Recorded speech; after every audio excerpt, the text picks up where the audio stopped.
Hi friends, இன்னைக்கு டேஸ்டான தக்காளி சாதம் எப்படி செய்யுதுன்னு பார்க்கலாம். தக்காளி சாதம் செய்யறதுக்கு வானலை சூடு பண்ணிக்கிறேன்.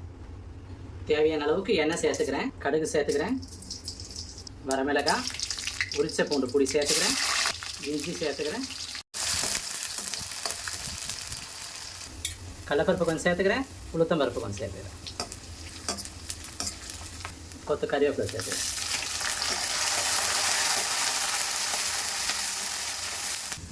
வெங்காயம் சேர்த்துக்கலாம்.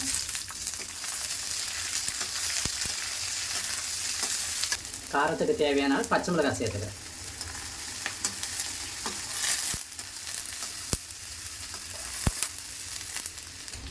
தக்காளியை சேர்த்துக்கிறேன்.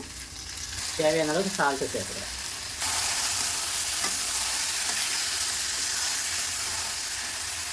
எண்ணெயிலே நல்லா வதங்கணும், தண்ணியெலாம் விடக்கூடாது.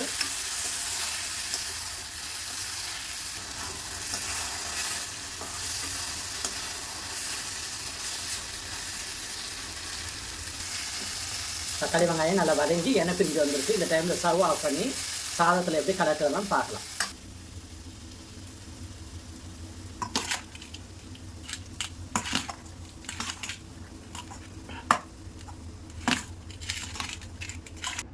அவ்வளோதாங்க, சூப்பரான தக்காளி சாதம் ரெடி.